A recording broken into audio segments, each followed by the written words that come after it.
So why don't we just kick off with a very kind of generic question. What motivates you and inspires you to do the work that you do?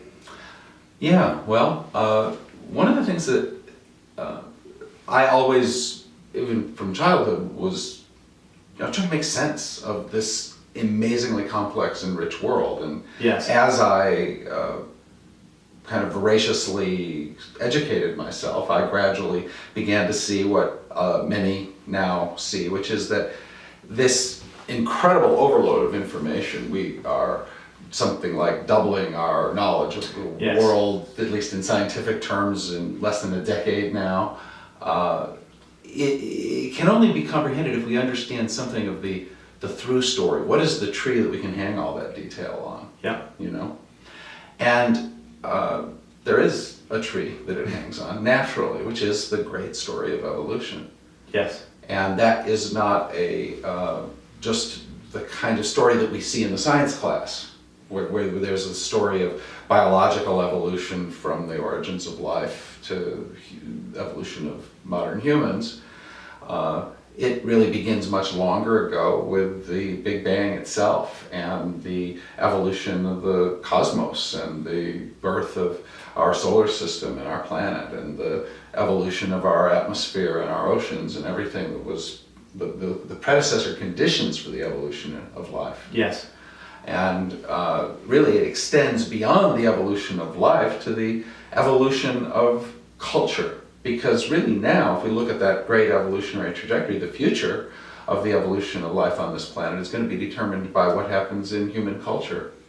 And if we look back on the trajectory of human life, you can see that human culture has been evolving all along. And as I grokked this, as I came to understand this, what really gives me goosebumps is the reality that, in a way, that evolutionary trajectory, for one thing, it moved so slowly.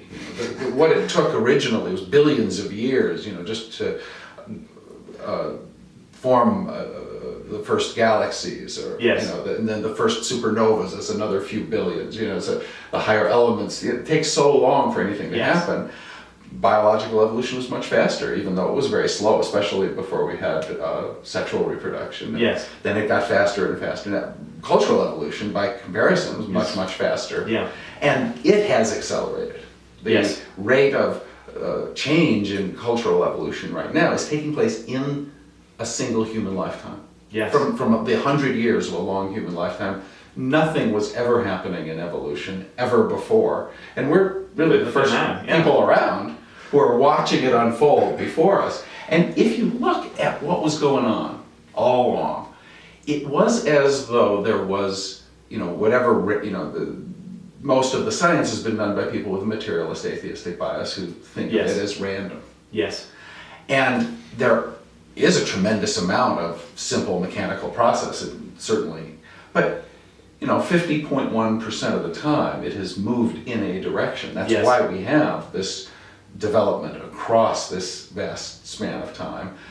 In what direction? Well, even in the physiosphere, and especially in the biosphere, and especially in cultural terms, we've always been going to more complexity. Yes. We've always been going to more interconnectivity. It's differentiation and reintegration. Yep. And that has produced more consciousness and more cooperation. And when you look at what is that pattern tending toward?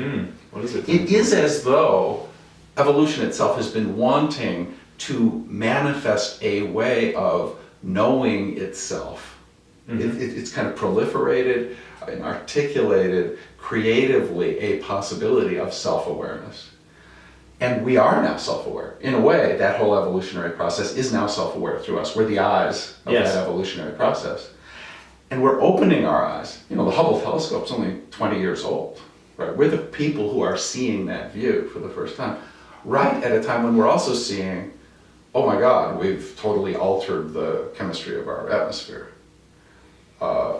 Wow, we've come to a point where the complex institutions that we've created that have made possible all this rapid evolution are breaking down in the face of the speed of it. Even our financial systems, our political structures are not adequate to deal with the rate of change. Yes. So we're in crisis also. Now, all of that is taking place also at a time when all the wisdom traditions, all our best science, our knowledge of our own neurology is converging with the ancient wisdom traditions of mystical awakening and higher consciousness. All these different forms of education, awakening, consciousness are converging at the same time. What does that mean when you say they're converging? Well, I'm saying that a new way of being fully awake is coming into being, just as a need for us to wake up and cooperate is upon us. Yes. Its evolution is becoming conscious. It is finding the tools with which to become conscious. And it is being given conditions that, with a stick, are requiring us to become conscious and cooperative all at once. That's inspiring to me. Yeah. It's inspiring to me, I think, at the very beginning, and I was raised under circumstances where I was kind of people with a lot of social conscience. I was raised in an intentional community, actually, interracial, and kind of raised to be a stand for higher values. Yes. But it was obvious to me once I was in college that I had to go through an inner revolution if I was going to be able to bring something truly higher and better. Yes. So that took me to years in an ashram, spiritual development, and all the rest. So what drives my work and what excites me is the fact that we are now in a time in which we had better wake up, we are waking up, we are coming together, we're manifesting that awakening in new ways of being. And there are tools, particularly I think, the integral maps are especially important, the convergence of ancient wisdom and modern praxis, scientifically informed higher consciousness. And I think a different kind of understanding of our personal responsibility. So that, life is a school. And now, almost everybody knows that. That's not a controversial statement. But 100 years ago, people didn't know that. Well, we're now at a point where there are principles, and the incredible rigor of integral philosophy gives us a basis for understanding the principles of how one can attend that school of life in the most efficient and full ways possible. And that converges with this kind of grand opportunity and glorious possibility and crisis and critical demand for our participation at once. All of that's upon us. So that excites me in the sense that, well, I'm conscious. I am evolution's eyes, seeing, here we are. And I see that we have to come together in a new kind of way of being. We need to be a different kind of me in order to be a different kind of us. Yes. And all of that is beginning to become possible right in our lifetimes. And if the measure of a human lifetime is its potential for having relevance on a larger scale to more people or to a greater collective, to greater purpose outside ourselves, we've hit the jackpot to be alive in this time. Yeah. There's so much at stake. Yeah. And that is inspiring. And the fact that we can't really fulfill that without a kind of intentionality and awakeness to our own self-development. It has to be full spectrum. It can't just be meditating. Spiritual development has to be enacted in the world. It relates to our relationships, it relates to our psychology, it relates to our physical fitness. None of these things can be left out. So I teach an integral spiritual practice that is a way really of attending the school of life and showing up for this great assignment that we're all given. It's like there's something called a Genjo Koan, I think it's called in Zen, which is the koans that life delivers to you. Yes. So life has delivered everybody alive a koan, which is, okay, how are you going to rise to the challenge of this crisis, breakdown, exciting, inspiring time, and redeem the values that are inherent in the human heart and fulfill them? How are we not going to enact some kind of nightmare scenario and go back to a Mad Max reality, but instead realize, obviously it'll be a mixed bag. We're not going to just go to a utopia, but we have some pretty utopian possibilities ahead of us. But the way we're going to manifest them is going to be through choice. It's going to take a tremendous heroism in many human hearts. It's going to take a different kind of spiritual heroism because it's going to require us to be both very big beings in terms of going beyond our comfort zones, but very humble beings in terms of cooperating with one another. Yeah. All at once in a way that is unprecedented. So the opportunity to help people grow into their fullness, to have the, there's a way that in awakening the inherent joy and fulfillment of life come forth. People cry with, in the work I do so often, so many tears of gratitude and joy as these breakthroughs open up, and the fact that life is, in technicolor rather than black and white, perhaps, because we the conditioning of society denatures our whole experience of life, and so there's a lot of just inherent self-actualizing joy in this work, but it's not for only subjective purposes that I do it. It's not. I love people. I love for them to feel these awakenings. That's very fulfilling, and it means a lot to me. That kind of appreciation, gratitude, and opening. That's great stuff. But we have to do something with that. They're not just for us to feel good. Yes. They're really for us to be that higher consciousness in action in ways that are new. Because we are evolving, it is about incarnating the great ancient values, but they have a new expression in each moment. Yes. And in this moment, there is a lot afoot. The game is on. Yeah. We're not in the stands, we're on the field. Yeah. We actually have the ball, and realizing that and waking up to those possibilities, that's what's turning me on. Yeah. That's what I'm all about. So I want to delve squarely into the sort of realm of awakened action. Just before that, I wondered in a succinct way, for people who are interested, if you could just give some of the key elements of what you call an integral spiritual practice. If that is about bringing our full capacities in the school of life to the table, how do you do that? Well, there's a paradox at the core of all this. I mean, practice, it's funny, practice sounds like work. And nobody wants to do work, so I've been scratching my head about how to rebrand this whole thing. I haven't got it rebranded yet, so it is integral spiritual practice. But it's basically about attending the school of life adequately and intelligently, and there is a paradox at the core of that. The Buddhists talk about the sudden school and the gradual school. Yeah. Now, the sudden school is attentive to something very, very important, which is, right now, Jack, whatever you're paying attention to is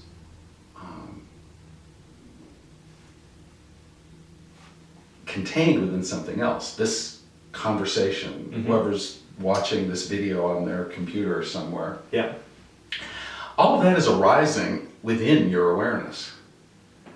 And your awareness is not separate from what is arising within it. Yes. And there is an inherent open intelligence, an inherent awakeness, an inherent brightness, Buddhists call it luminous emptiness. Yes.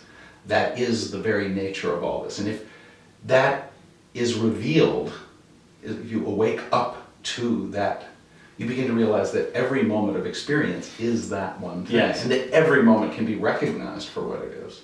That you can wake up right now, and there's no other time that you can wake up. It's only right now. Yes. So wake up right now, and we all should. And we can for a brief moment. And it is good practice to do that many times. That's part of what I teach. Yes. And by that, when you say wake up in this moment, do you mean just accessing that frame on reality that you've just described there? It's not, but it is accessing that frame, except recognize that isn't a frame. That is accessing a meta perspective on all the frames within which you are normally unconsciously embedded. Yes. And so it's awakening from the dream. It's a dehypnotization. Yes. That's why we call it waking up. Yes. That's why the other is the dream. And you can only wake up in the moment, and that's the sudden school. But there's a paradox. You also need the gradual school. The gradual school is the one that has you wake up and meditate every morning. Yes. Wake up and do practices every morning. Maybe do exercise and in an integral frame, you exercise body, mind, spirit, psychology, relationships, and your civic responsibilities as a participant in our world. Work is a practice. What you see in the tradition is a recognition that if you only try to do that Southern school, you don't really progress. Right. You actually need to have that regular practice, and you build these structures, even though you don't wait for your awakening. You want that awakening to take place. Yes. The discovery is, as Baker Roshi used to say, enlightenment or satori is a happy accident. Yes. You can't make it happen. It just happens spontaneously. Yeah. But the more you practice, the more accident prone you become. Yes, I like that. So the regularity of practice is absolutely necessary. So in this paradoxical way, integral spiritual practice is a way of attending to the practices of the mind, the practices of the body, the practices of spirit, the practices of the emotional life, practices in relationship, practices of our work and career and our creative manifestation in the world, the practices of our citizenship and our communities, local, regional, national, our planetary community. Our responsibility is participating in all of that. When you wake up to it fully, and the students who really go through the processes that I teach actually end up finding their way, not just in a theoretical or abstract way, but in a very living, juicy, very felt. It's a practice of feeling that I teach. Yes. And it's a feeling participation in every moment of life, in every aspect of life, as an opportunity to practice. Now, what is that? It's there are choices. There are subtle choices in every moment. Yes. And are you prescribing particular practices in each of those realms, or are you saying it's important to have a civic practice, important to have a... I teach specific practices in many of those realms. Some of them can be taught, some can't. I teach a lot of meditation practices, because those can be taught well, and I do. That's very important. I lead by example in terms of my activism. I hope we'll talk about that, in a few minutes. But I can't prescribe it. The thing I'm doing in terms of my political or social activism, I would not be a teacher of integrity if I seemed to suggest to you that the way for you to fulfill your social responsibility would be doing X. Yeah. You have to have a creative opportunity for your own unique contribution to come forward. And if you're really true to that, many of our unique contributions won't be to start our own separate thing, but to join together with one another. We're not going to be effective unless many of us are willing to be part of something bigger. Part of something bigger, and at times Indians rather than chiefs. Yes. That is wisdom, and that is highest contribution. Mm-hmm. On the other hand, as a teacher, I need to hold space for the fullness of possibility and not be prescriptive. The whole nature of integral life practice and integral spiritual practice is that it's, Ken uses the word modular, I just call it an open architecture. Yes. There's room for emergent expression. It is a way of understanding the whole life of, I was going to say the life of practice, but the whole school of life in a lifelong way, in a way that incorporates it all. Once you've been through what I teach in a really deep way, everything you will ever encounter will integrate it from a very deep level. And instead of drilling lots of shallow holes, you'll discover that all that drilling can contribute to a single shaft. And you will reach water if it has that kind of integration. So that's really what I provide in my own spiritual teaching work. Yeah. So for people who are spiritually inclined, whatever practice they've come from, one of the questions I want to delve into is how you come from that deeper spiritual perspective and also stay effective in the world, because arguably some of the people who have the greatest influence on culture, politics, business, have a lot of focus in their outer world and perhaps less focus on some of the inner world practices that you teach and are talking about. So talk to me a bit about that. How do you attend to both the inner and the outer in a way that still has kind of traction in the outer world? Well, part of what we have to realize is that the rapid changes in our world culturally, in terms of communications technology, in terms of the speed of life, numbers of relational exchanges, they're all drivers for us to evolve to become bigger beings, capable of more. And there's a gap. In other words, the life conditions are asking us to be bigger beings than we can be. Huh. This Genjo koan of how does our whole world meet its challenges shows up in our individual lives Yes. as the Genjo koan of, well, how can I keep up with my email and all the things I need to do for work and my personal growth and my relationship and my health and my fitness and on and on and on and on. It's a long list. Everybody's tending to feel like something or other is being neglected to some degree. There's a sense of fragmentation in our lives. It seems as though we ought to be able to read more books, retain more information, grow more intellectually and spiritually, and be hip to what's happening now in culture, and have time for really good friendships, and also really rich relationships with everybody in our family. Six-pack, why not? Essentially, life's asking more of you than you can fulfill. Right. So living with that tension in a way that's both self-compassionate and yet has a way of mobilizing all the excellence of which you're capable, not always framing it as not enough, and but still respecting the gap, being drawn to your best. It's kind of like a creative tension. It takes a great deal of maturity. So a big part of what I teach is to help people frame all the dilemmas that life is constantly bringing forward in a way that allows them to be sane and to still mobilize their resources. Enough, what I call feminine compassion or a kind of self-compassion, and masculine self-compassion, which has to do with self-discipline and a drive to excellence or to being all that you can be. Right? Setting boundaries, keeping commitments, making commitments, intentionality. All of that has to be integrated in our lives in a way that nobody has mastered. So, and when you say nobody, you mean in the course of all human history? Right, mastery is not the thing. Like living with integrity in the gap. Instead of positing ourselves as masters, I've got it together, let's posit ourselves as creative participants in something that is always asking for more, that we will and can never completely fulfill. And to be engaged in that with both humility and integrity and a lot of excellence. That's as close to mastery as we're going to get. Yeah. So what do you say to the person who in their own spiritual activities has got to a place of feeling that anything that's in the realm of social action is actually an ego project for you to change something that's already perfect? What do you say to that person? Well, the first thing that's important to do is to respect the fact that they're onto something.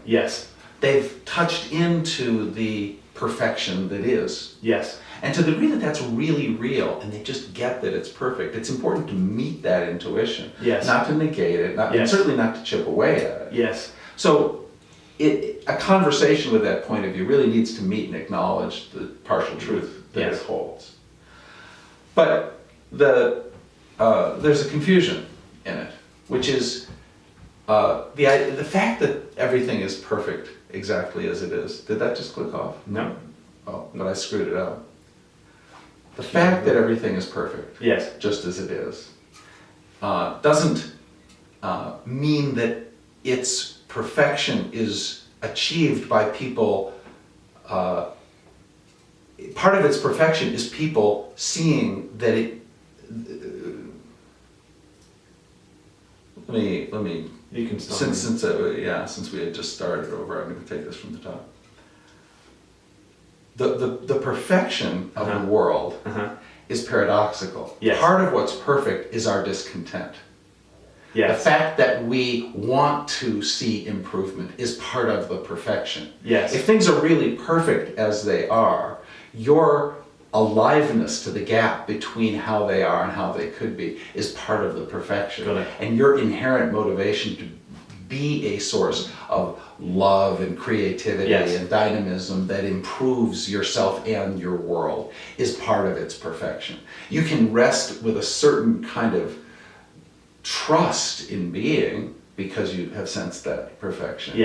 But if that stills the intensity of your creative engagement, Yes. you blow it. That is a spiritual bypass that turns spirituality as an excuse for being a less than fully awake, fully passionate, fully alive, fully creative, fully expressed, fully self-actualized human being. Yes. So that understanding of perfection is a misunderstanding and a distortion.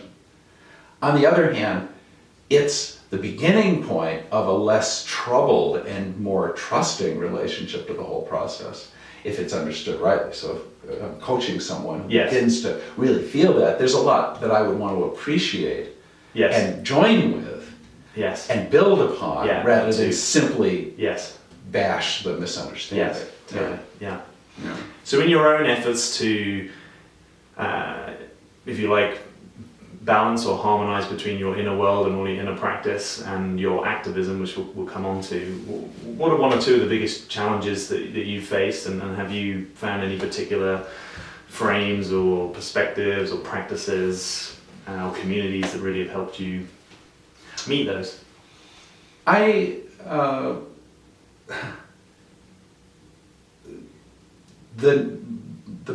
The challenges that are deepest in our world for virtually everyone are the confusions of our individuality and our universality.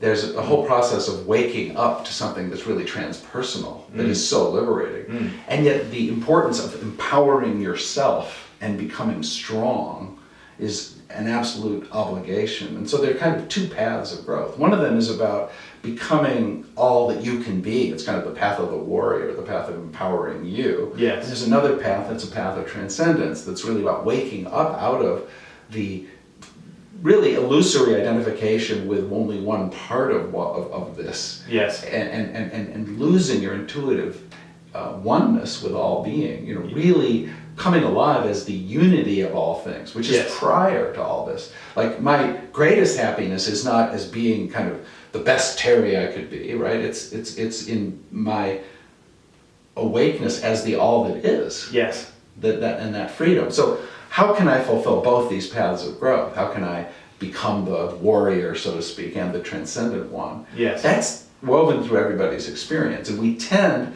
it's a lot of work to do the warrior work and to become empowered and to become strong and do all of that. And it tends to reinforce ego, and it tends to reinforce the self project, Yes. to fully dedicate yourself to the obligation of this body mind, to make it all that it can be and fulfill it, without becoming so wedded with that point of view, Yes. that you're basically out for yourself in your own, evolution and Yes. fulfillment in a kind of narcissistic way. I love to feel that transcendence, and Yes. that's a place of great joy and enjoyment for me. So I'm into that.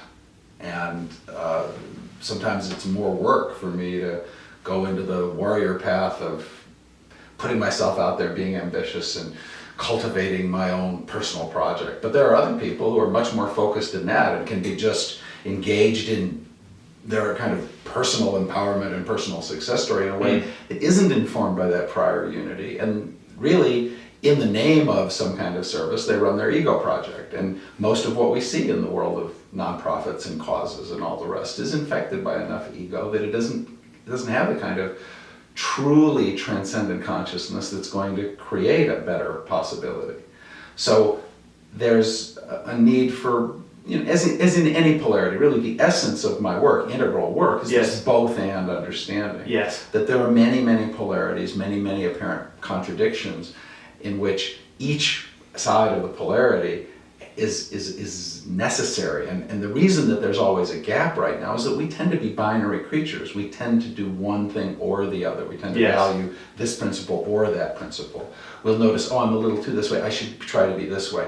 And what it is for us to hold the whole, that bigness, and actually integrate contradictory qualities and become that bigger being that transcends and includes those apparent contradictions, that's what is before us. It's the task of our times. Yes. And in the individual growth of almost everyone, there's a demand that we have to be bigger to hold that both andness. It's much more. It's kind of confusing, to be alive to a paradox, and to be a student of a bigness that you don't have, to be essentially always up against the limit of your own capacity. But I think to have real integrity is to do that. Yeah. You know, there's a choice in every moment, attitudinally at least. Yes. One of my favorite books, maybe you know it, Shantaram by Gregory. Yes. The first paragraph is this wonderful statement that goes something like, of all the things I've learned in my life, one of the most important I learned while being chained to a wall and being tortured. You know, it may not be much in the flinch and bite of the metal and the pain, but I realized I was helpless, I was pathetic, there was nothing I could do, but I did have one choice. I could forgive or I could hate my torturers. And what I learned is that in the difference between those two choices lie our worlds. Well, yes. If in a moment of being tortured you have a choice, every moment you have a choice. Yeah. You have all kinds of attitudinal choices. You have choices about how you use your attention, about how you direct your energy, about how you direct your intention. And waking up to the fact that you're a choice again and again. Yeah. That's the essence of practice. It's to recognize and begin to incarnate a more and more fully choiceful relationship Yes. to a life that we do tend to keep falling asleep and sleepwalking through. Yes. That's the core of what real spiritual practice is. And I think it's the core really of the evolutionary koan is this waking up, all of us together, because our way of being human so far is inadequate to meet the challenges of our time. Yes. So a lot of individuals are going to have to go through awakenings, and then we're going to have to cooperate with one another such that there are cultural experiments that manifest new qualities. And the courage and creativity to do that in ways we never have before is a developmental opportunity that really inspires me. I think that there will be ways of being fulfilled. I think that there's a desiccation of our internal life, largely in our culture right now. You know, in the United States in 2012, people watch a lot of TV, they see a lot of commercials with all these images of so-called fulfillment, you know, always suggesting that the world is a candy store and you can have the sexually desirable partner and the nice house or the wonderful vacation and the beer and the good car and all these things are going to make you happy. The idea that life is about fulfillment is a lie. Life is about service and sacrifice. Happiness is a byproduct of a life of love and service and giving. And what it is to awaken into that as a culture so that we change the pattern of our larger living is becoming more and more of a necessity. You can see it's in the cards that we're going to turn that corner. So what is it for us to live into that in a way that we're actually making our own lives part of the hinge on which that pivot can turn? Yeah, that's exciting. Yeah. So you were talking about integral being in some ways about the sort of managing polarity. So I think it could be good to look at one of those particular polarities, which is one that you're passionate about, which is the political polarity. Obviously, here in the US, it's been election season, a big focus on politics, and one of the promises of integral politics is to include perspectives from both the left and right, from Republican and Democrat, or if you like, from any political party or system into a bigger perspective. How's that going? What is the state of integral politics in the US? Well, the state of public politics in the US is something that people are, it's interesting. I've stepped in during this last election cycle. I created an initiative that I called Integral Obama, and I invited people who have an integral or evolutionary or spiritual or transpartisan spirit to make their donations to the Obama campaign together in a single united front, pool our influence. And then let's let's try to get him elected, let's make these donations. I certainly made significant donations and encouraged others to do so too, but getting him elected was just the first step. The point here... And why did you want to get him elected? I felt that he represented a more evolved choice than Romney. It was either going to be Obama or Romney this year. And I have, there's a complex critique of Republican Party, the current condition of the Republican Yes. Party, I'm not sure I really want to get into Yes. there. But, you know, my sense is that it's going through a transformational crisis, and right now it tends to be a dysfunctional influence on the politics of the country and the world. And it would be destructive for it to become more powerful right now. Right. That party needs to go through a renewal. We need a healthy conservative party that brings the polarities that the Republican Party is supposed to be dedicated to forward in an effective way. I mean, actually, I would love to see us evolve beyond a two-party system to a multi-party Yes. system, because the issues are too complex to be captured adequately by a single Either or. polarity. Yeah. On the other hand, if we have to limp along with mere two parties, we need two healthy Strong, ones. healthy expressions. Yeah. And we right now have one that's become pretty pathological. Yeah. So it was important that party lose, and I think Obama is also, in many ways, an integral thinker and an integral figure. Uh-huh. I like him, Right. basically. He's failed me on a million fronts, you know, but any president pressured and responding to the kind of It's complex a complex system. demands that are pressing upon him would. I don't expect more particularly. And I think that what he needs is to be confronted by an integral influence. So it's my attempt, and I'm not a political expert. I'm doing this as an expression of my practice, and it's actually Yes. important to contextualize this. I'm Yes. a practitioner. Yes. As a practitioner, and I think every practitioner, you know, has a presence as a member of their communities, local, regional, state, national, or Yeah. global community. And we have a responsibility to everybody else in that community. For instance, in the Obama thing, I just did a thought experiment. How would I feel, you know, if I didn't do everything I could to get Obama elected, Yeah. and then Romney was elected, and then we did perhaps bomb Iran. I visited Iran in Yes. 2007. Yes. He's got a good blog on that. It's the human beings who are affected by these things. You know, America has this outsized influence over the whole world. If there's a close election and I can influence it, I have a moral obligation to do so. I think other practitioners have a moral obligation to vote. Not everybody is going to be as turned toward political activism Yes. as I am. On the other hand, I think everybody has a responsibility in that realm, and there are way too many spiritual practitioners who don't get that. Yes. So I'm an advocate for everybody to recognize that some level of civic responsibility is pretty much obligatory, Yeah.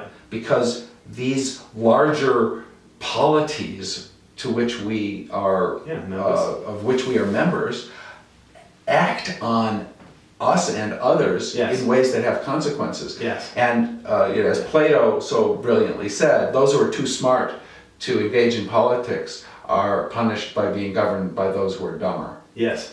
And that, Yes. you might say, spiritually evolved. Those who are spiritually evolved to engage in politics Yes. are not just punished by being governed by those who are less spiritually evolved, but they are doomed to recognize that they failed morally, and that not only are they governed by people who are less evolved, but Yeah. the whole world is in the hand of the B team. Yeah. The A team, that is the most conscious and responsible and loving and free people who are Yeah. most attuned to beauty, truth, and goodness. Those people have an obligation To play. Absolutely, to recognize that if they don't take responsibility for this world, it will be in the hands of people who are less conscious and less loving and less responsible. Yes. And that isn't clear enough to the larger community of spiritual practitioners, and even integral spiritual practitioners, Yes. and even evolutionary community. This sense of direct responsibility for the here and now of what happens in our world is something I advocate for pretty strongly. Okay, so Yes. knowing that I have that responsibility, seeing this election, I did this fundraising. Yeah. And now I am bringing a policy proposal forward. What we did is we invited everyone in the integral community to submit smart integral policy proposals that they would like to see brought to the administration. Yes. Now I can go to the administration, I can say, Well, almost 500 separate donations came in, totaling almost $40,000. Yeah. We supported you. We did it together because we wanted you to listen to some different points of view. Everybody who sits down with you and comes to lobby you is representing a particular faction. It's the people who care about this issue, or the people who care about this industry, or the people who have this ethnic background, or the people who are in this labor union, or they're all asking you to focus on a fairly narrow slice of the total pie. Yes. We are specifically coming together because we want you to hear some points of view that are about the unity of things. We're a holistic participant. Your attention is distorted because you're constantly in dialogue. You've given seats at the table to people who are fragmenting your attention.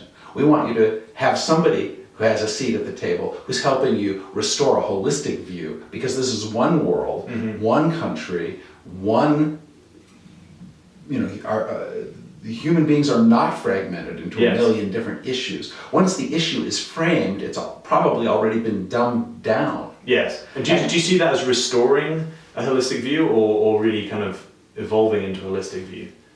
Like, do you think that holistic perspective has really been there in this country, in the White House, or in those? Well, I think that political. There's a holistic reality that's been there from the beginning. Of course there is, yeah. And so restoring awareness of what's in, like the human body mind is incredibly sensitive, and Obama is a very smart guy. So he's, to some degree, intuitively aware of this holism. So there's something appropriate about using the word restore. Yeah. On the other hand, in terms of an actionable politics, we're creating something that's never existed if we do that. Yeah. Absolutely. So you've done a poll of people. You said there's 500 plus people, and you've actually now selected. We gave them a chance to vote, and the top vote getter was that we're going to try to influence the Obama administration to implement the Affordable Care Act, the Obamacare, in a way that maximizes people's ability to access natural, alternative, complementary, and integrative medical modalities. And so that the rules governing their ability to access that and get compensation for those services can evolve as those modalities are increasingly demonstrated to be safe and effective. So that we do not institutionalize a disease care orientation any more than necessary, and we maximize our ability to do preventive, wellness rather than sickness response, reactive approaches. So we're going to ally with people who understand those principles and who are able to get into the detail of the policy wonkery that it really takes to do it. I'm a not unintelligent guy. I'm pretty well informed, but I don't put myself forward as a policy expert on healthcare or compensation. And there are people who that's what they do. But what I can do is I can say, okay, we have a constituency, we care about this, we've thought it through, we can write some original things that frame things, and we can also establish an ongoing dialogue. We're not really coming only with this single issue. We're coming interested to create a long-term dialogue so that we can bring this issue forward now, and we have others that follow. We have some interesting radical ideas about tax reform. We have other things that we want to bring forward. So presumably with the natural health care, because I think this was looked at, wasn't it, under the Clinton administration, and then there was a proposal put forward. There was an office, there was a proposal for an office for alternative and complementary medicine. And it was relatively ignored by the Bush administration. Correct. So is there a danger that what you're putting forward will be seen as a liberal versus a transcending liberal and conservative? Luckily, the best advocates for natural, alternative, and complementary medicine have been Republicans. Have they? And is that mainly on the basis of cost? Orrin Hatch. No, a lot of Republicans use these modalities. They do? So you're talking like acupuncture? Right. The worst enemies of the alternative modalities have been liberals like Henry Waxman, Teddy Kennedy, Charles Dingell was a problem too. They tend to want to empower the regulators and the FDA too much. That's what Democrats do. Yes. And So it tends to be the Republicans who say hands off, let people do what they want, Yeah, let the people free wanna pay, market, yeah, they okay. deregulate. Got it. And interesting. in that way, this is actually a very centrist issue, and there's tremendous support for it among. Okay. Just say this is a centrist issue. Okay. Yeah, this is a centrist issue. There's Yes. tremendous support for it across the political spectrum, and it brings together people across the spectrum, which is one of our points. That there are many issues that integralists care about. We really care about climate change. Yes. We really care about gun control. Yes. We really care about a lot of issues. But most of those issues tend to show up in a way that is already energized by the left-right divide. Yes. Climate change is a liberal versus conservative issue. Yes. Gun control is liberal rather than Yes. conservative. Those polarities are already hyper-energized. Our ability to affect the character of the dialogue is going to be optimized if the policies that we propose are ones that have not already been captured by this hyper-energized polarization. Yes. If we can show up in a way that actually changes the discourse and engages people from both sides, Yes. like the healthcare issues, like certain tax reform issues that we think we can affect. There are even some electoral reform principles that are nonpartisan that might at least marginally help to improve our broken electoral system. Yeah. So if people want to connect more with this particular political expression of integral ideas, or with your work more generally, where would you signpost them? Well, I hope people will put their name on my mailing list, terrypatten.com. You'll be informed of what I'm up to, and I certainly announced Integral Obama to my mailing list when I did it. If you're specifically interested in the politics part of it, you can go to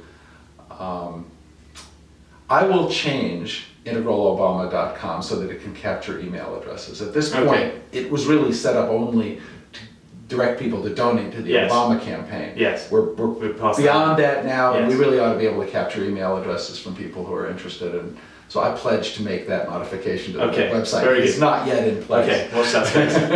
That's integralobama.com. That's yes, where the it blog is. and the proposal and everything is. Right. Yeah. So we're coming to the end of our time here, and I just want to look a bit to the future. You've just come from leading the What's Next conference, which is a gathering of integral evolutionaries looking at where do we go from here.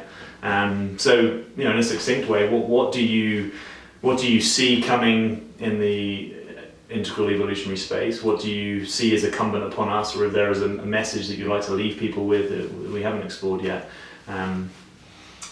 Where do you feel we're going? I think we're going into a maturity of the integral evolutionary movement. Within Yes. the integral evolutionary space, there was a tremendous amount of excitement. It had that kind of raw Aries energy, Good. thinking in terms of the zodiac.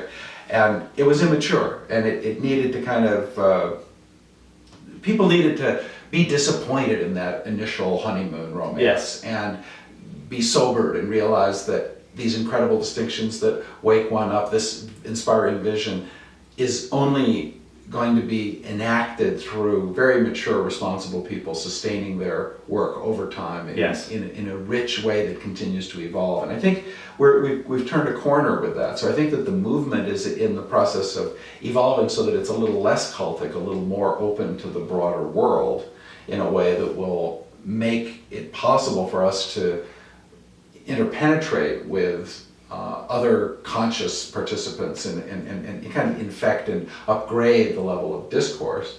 But that's just talking about the movement. This conference was focused on the movement. Yes. We honored Ken Wilber. Yeah. It was really specific to that corner of the universe. But looking at what's next in a broader way, we're going to be involved in some pretty serious whitewater rafting. There are going to be some profound crises that we're going to be facing in the time ahead that can't even be entirely predicted. And our ways of responding to the difficulties creatively and our ways of really living our highest ideals are going to bring about dramatic changes. Yeah. So we can't prepare for those things. They're unknowable unknowns. Yes. There's the known knowns. Back to and the the Rumsfeld. unknowns like Rumsfeld. Yeah. We're talking about unknowable unknowns. And I think living forward as practitioners, the one thing that's going to be absolutely sure is we're going to have to become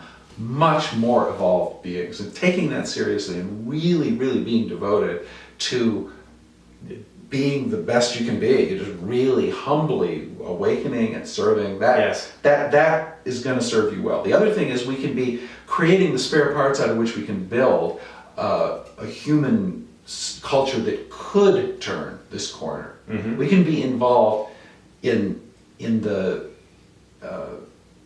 because in that crisis there may be opportunities for much more fundamental systems redesign. Yeah. In October of 2008, Mm-hmm. Hank Paulson, the Treasury Secretary, could have gotten, Timothy Geithner, all the people who made those decisions, what was it, Bernanke and Paulson mainly, could have perhaps nationalized the banks. They could have done all kinds of things in that moment. When the crisis is really hottest, you can do fundamental systems redesign. Yes. So one of the things that we can be doing is building the spare parts out of which that fundamental systems redesign can be done. And we can be gathering influence, taking seriously our responsibility to take charge of the world. Like, in a way, as you awaken, it's a little like becoming an adult. It's a little like coming out of sleep. And if you do kind of become more of an adult, you do open your eyes and you awaken from your slumber. You look out at, it's like coming awake in a room and realizing, wow, there are all these children with weapons in this room.